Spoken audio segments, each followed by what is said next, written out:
Welcome to another rendition of Chair Chai Tea with a Senior.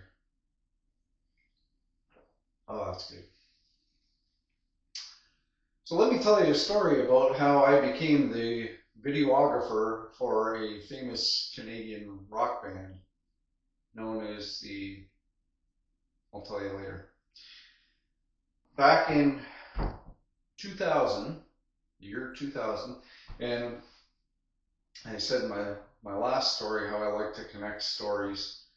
So this one, in the last one, I was talking about how everything that happens to you, good or bad, is your fault. So here's a story of something that was my fault that was good that I did, I guess. That's the way of putting it. So I had my own business going at that time. I was doing design work, designing engineering for the automotive industry. And it was a Saturday, and I'm at my little office working. Well, supposed to be working. I was looking things up and I came across this contest for this band. Be our videographer for one night. Enter the contest. And it was my favorite band at the time. I don't enter contests. I don't buy lottery tickets. I don't do any of that stuff. But all you have to do is email them on the link that they provided, tell them why you should be their videographer. And I took about 5 minutes to think about it and quickly write something down and email it off. You know, I thought about it, and the people that would, people are going to say I'm your number one fan and stuff like this. Well, my approach was I told them that all my life, all I ever wanted to be was a videographer. When I was a kid, I told my Dad, I want to grow up to be a videographer. And of course, this was the 1960s, and my dad said to me, "What the hell is a videographer? Your older brother's been feeding you drugs, kid? What's wrong with you?" I finished it off with saying I really enjoy your music, and so that I have fond memories of this past summer being up in Tobermory, Ontario, in my '72 Volkswagen microbus with a couple of my brother and a buddy, and it was our Magic Bus 2000 trip, and listening to their music, something something along those lines. And I submitted that and didn't think anything more of it. I think it was probably a month later. I don't know. I get an email saying, "Congratulations, you've been selected as our videographer for the night of December 2nd, 2000. You and a guest will show up at the Detroit Cobo Arena in the afternoon, have dinner with the band, get a tour of the place, and do the videography." And at first I thought it was a scam or a hoax, and I went to their website and looked, and they had all the winners from the upcoming shows listed on there, and there was my name in black and white. I was the contest winner, and it was just blew my mind. And I think I think probably not that many people entered because you have to write something, right? You couldn't just click on something. Maybe that's what it was, but whatever it was, I got to have one of the best nights ever and got to meet a band that I really loved at the time. And my wife was my guest for this show, so we both were photographing and videographing, and we got so Detroit Cove Arena. We got there, as it said, we got to go sit out on their tour bus and have a beer. Our gracious host, a guy named Ross Walton, led us around.